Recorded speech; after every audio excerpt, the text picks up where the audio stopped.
You are listening to the Built to Grow podcast. All right. Welcome back to the Built to Grow podcast, the number one fitness business podcast on Apple iTunes. Just kidding. I don't know. I think it is. Personally, it's my own opinion. Absolutely. Anyways, I'm your host, Tim Lyons, joined, as always, by Randy Angston. What's up, guy? How you doing? You know, we're going. Lots of moving parts. Lots of things going on. Lots of moving parts. Got the contractors out to bid on the real estate development project. That's going to be exciting stuff. There's a lot going on there. We should probably talk about that one soon. Would you guys want to hear about what it takes to build from ground up your own building? I mean, it's kind of the next step. Yeah, we could talk about that. I think some people would be interested. I don't know if it fit for everybody, but maybe I'll give you guys something to work towards. So, anywho, quick announcement: winninggym.com/Scottsdale. You're gonna write that down. winninggym.com/Scottsdale. That is our Fitness Growth Summit, scheduled for May 21st and 22nd. 2 days, 50 plus gym owners, high level, big thinkers, big speakers. Amazing event. You got to get your tickets now, because my big focus, get these tickets sold, and then I could really focus on the experience that everybody's going to be having at this event. Amazing event. Time to level up, and it's finally time to get back together in person. Yeah. Everybody's been on us about trying to get it done, and so now that we have the availability, we're going to make it happen soon. Just get it done. But like Tim said too, buy now, because the ticket prices are going up. We are selling them based upon seats, and there's no excuse. If you're going to be there, just buy it.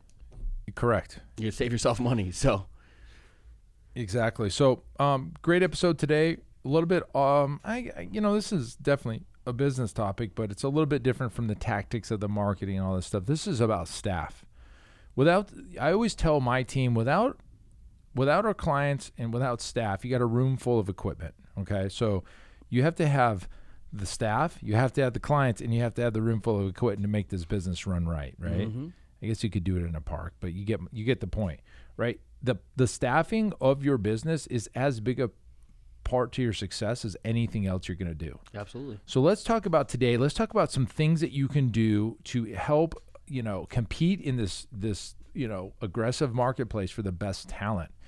Now, money always talks, right? Like having the highest paid trainers in town, you're going to attract the best people. But what if you don't have an unlimited budget to pay for people? There's a lot of other cool stuff that you can do even after a trainer's on your team to keep them longer, okay? And we know, based on industry averages, trainers last in this business 12 months, okay? So if you're getting somebody longer than 12 months, you're doing something right. 12, it's sad, right? It's really sad. And there's a lot of reasons why trainers don't last long. Number one's the money, but two, the brutal ass schedule, right? Sure. A lot of the split shift, first thing in the morning, last thing at night, constantly getting texts from your clients trying to, it's like it's a grind. So what are the things that you can do to, I guess, add to the comp plan that don't necessarily increase the pay, but help, retention? So I've got a list of them here. All of these things we have done or are doing currently. So let's talk about some of them, right? Mm-hmm. Number one, pay time off. Okay. So we allow our full-time coaches to get 5 paid days off. What does that mean? It means they go on vacation. If they have, a day off, they need a mental health day, whatever, they can get a day off, and it's paid up to 5. Now, our fitness director, as you get the upper levels, you get a lot more. In fact, my fitness director gets unlimited days off, just like you, Randy. You get unlimited days off, and it works a lot better. Trust me that you don't micromanage the pay and the days off and what. Trust me. When you have a manager type person, obviously, as long as the job's getting done, you need days off, you need a week off. Cool. Let's make something happen. So pay days off, we build that into all of our full-time coaches offers. So they get 5 pay days off. Think about that for a second. If they were on their own out in the world, being a personal trainer on an independent level, they don't train, they don't make money. Yep. So there's your right away. You can compete against being an independent trainer. Yeah, independent trainers can make more money per hour, but if they're not working, they ain't making money. So Sure. So paid time off. Number 2, insurance. Do you offer insurance to your coaches? We do. I hate it, but we do it. I hate insurance at all. The whole medical side of it all. Yeah. Okay. Having insurance is a big step up in the playing field when it comes to attracting the best talent. There's people with families and kids and stuff that, you know what, they need an insurance plan. And if you have a company paid insurance plan, there's a lot of ways to do that.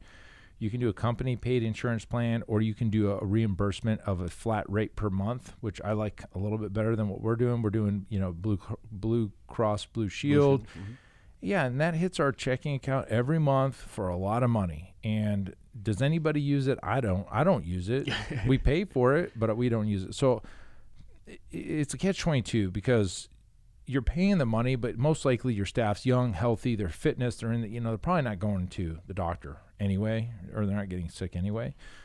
But it's really for those emergencies, those catastrophes. God forbid a car accident or something bad happens, that you kind of want to have insurance there. So that's a second thing. Third thing, we have bonus structure. So we have a little bit of a cool way to do this bonus structure. We call it our capacity bonus. I love it. We talked about this. Maybe I'll recap it real quick. Based on the coaches' total availability of total semi-private training sessions they have in a quarter, we look at the capacity of what they filled. And if they did 60%, they get, some nominal amount per session over all the sessions. So let's just call it 50 cents, right? They trained 1,000 sessions. They get 50 cents a session. On top, they get $500 bonus at the end of the month or at the end of the quarter, and we do that every quarter. The reason we like that, guys, is because when you have 2-3 coaches on the floor and they all have 6 slots available, or maybe you're doing 4 slots in another type of model, what is the incentive for them to fill up their schedule and work harder if they're making the same amount of somebody else is training one person, right? And so this was the grand equalizer of the capacity bonus. If you're at 70%, it's 75 cents. If you're at 80%, it's $1. So if they trained 1,000 sessions and they were 80% capacity, they get $1,000 at the end of the quarter. It makes a lot of sense. And if you're a smart coach will go back and look at their hourly rate, and now it's much higher because they trained, they got an extra $1,000 across all the sessions. So I like that too, because it gives that incentive. They have invested interest in the well-being of the business as a whole, not just themselves. Well, I mean, it's a way of getting them, some incentive in there. And it's not one of the pay structures that we've seen so many times where it's pay per head, or the business takes the hit because they make the trainer's salary or trainer's compensation like everything to the business. And we know that doesn't work either. It's a great in between, and credit to Zach for putting that together. But it made a lot of sense, and it incentivized the business to pay this, because if the clients were coming back and staying on the schedule, they're less likely to cancel. It's a retention play. So that's the bonus structure. No, the fifth thing, clothing allowance. Hey, look, we've done it a couple different ways. Now we just give them the shirts, but in the past we would allow them to buy a shirt they like, the brand they like, that fits them, and then we throw our logo on there, embroidered. We do $200, right? So $200, you can get some good shirts that look good. They're professional. Obviously, we approved them. Now we just give the coaches their shirts and their trainer shirts, and we have a couple different versions. But and it keeps your business professional too. That's another way to do it. Another thing we've done and still do is educational credit. Okay, so coaches love education, love certifications. They love going out and getting the cert. The tactical side of it. They like the cert. Well, they're driven. A lot of the coaches are driven on theoretical, which is in the DISC assessment is that bottom. It's the black bar. It's the urge and need to learn things. And so, coaches are notorious for being high theoretical, and it just means they like to learn stuff. So give them the opportunity to learn stuff. Here's how we do it. So we'll look at any certification. It could be a nutrition, like PN certification. It could be TRX. It could be TPI. It could be fascial stretch therapy. It's FST. Like, we look at the global thing, and we'll say, okay, coach, you want to go do this $1,000 TPI course. Got it. We'll pay for half of it, or we'll pay for all of it. We will reimburse. No, we'll pay for it up front, but they have to be with us at least 90 days down the road. So we don't want them going out and getting a shirt and just bouncing and we paid for it. So we sign an agreement that we'll either pay for half or full, depending on the coach and the situation. It's up to you what you decide you want to do as far as credits go. But if they leave, then we just deduct it on their last pay and we're whole again. So if they get the cert, the cert goes with the coach. Yeah, exactly. But if it's a benefit to the business and it makes sense, like a fascial stretch therapy, we can monetize that. I was gonna say if you can monetize it. Yeah, it's a win-win. They love certs, so just let them go get a cert every once in a while. Educational credit, and then we got some team building stuff. So we talked about paid time off, insurance benefits, bonus structure, clothing allowance, and educational credit. Okay, so those are all comp plan style stuff. Now, there's other cool stuff you can do, like team building events that we've done plenty of them in the past. A lot of it slowed down just because of the time of year or time of situation of the crap COVID. going on. But this actually came up in our group, right? Latasha was asking about, what are some cool ways to have fun with your team? Yep.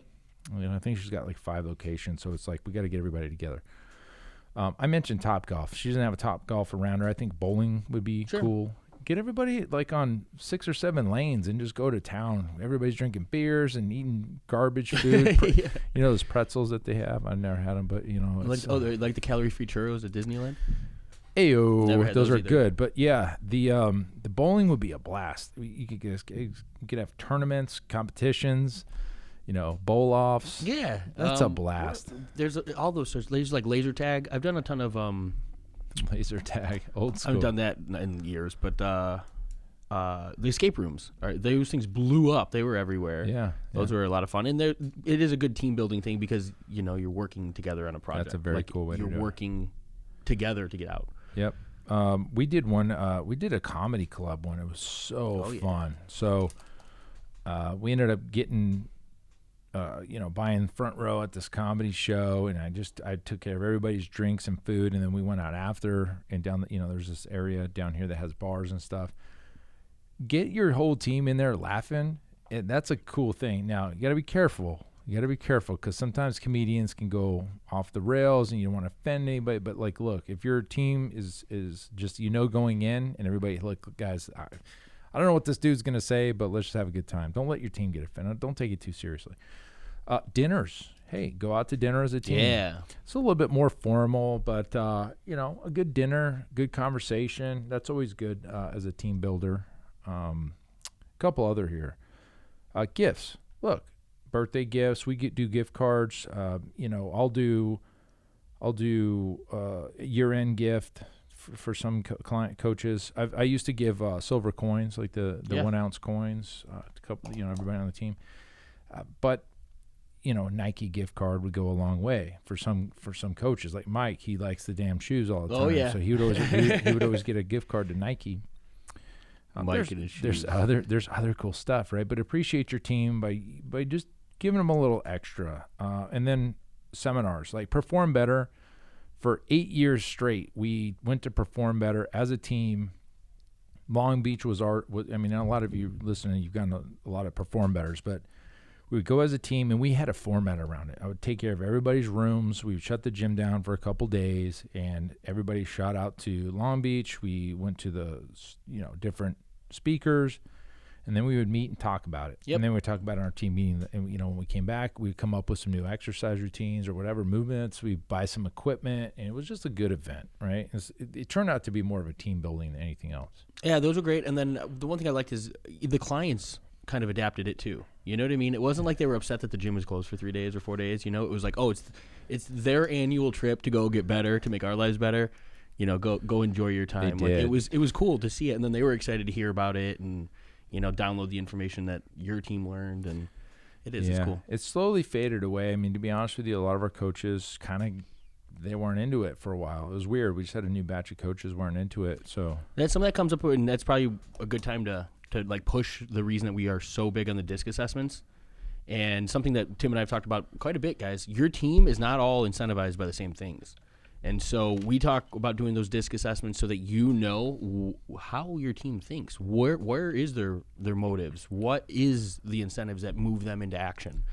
I think it blows my mind, but I think it was last year, beginning of last year, Forbes did somebody posted a study that corporate Americans would rather have free pizza Fridays than a bonus.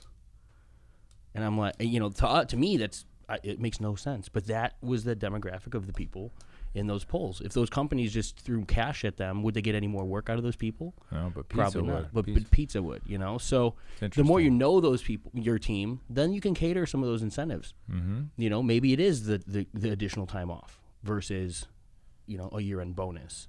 Or maybe they want more of like the feel-good team building incentives or the education. Those are things that it's not the same as just, cutting a check or giving somebody a raise. Agreed. Yeah. Everybody, what I've learned being around long enough that not everybody's driven by the same things, and sometimes it's completely opposite of what you're driven by. Like, what do you mean? Like arts, like artistic, you're artistic. that drives you is harmony and peace and all that. Cool. I guess that's the way we're going to run. I don't know how to quantify that. So there's no return on investment for me. So yes, a big takeaway is, go to tonyrobbins.com/disc. You have your team fill it out and pay the $20 upgrade and get the data. I have a coach that reviews them all with me. She's amazing, and we're doing another one now. Nice. But we've been doing these with our coaching clients over the last couple of weeks, and the feedback's amazing, right? They get to know their team a lot better, a lot deeper, you'll know right away which one of these levers to pull to incentivize your team to keep them happy, keep them around longer. It's tough right now to find a good coach. You just keep the good coaches you got. You know what I mean? It's so hard to find good talent anymore.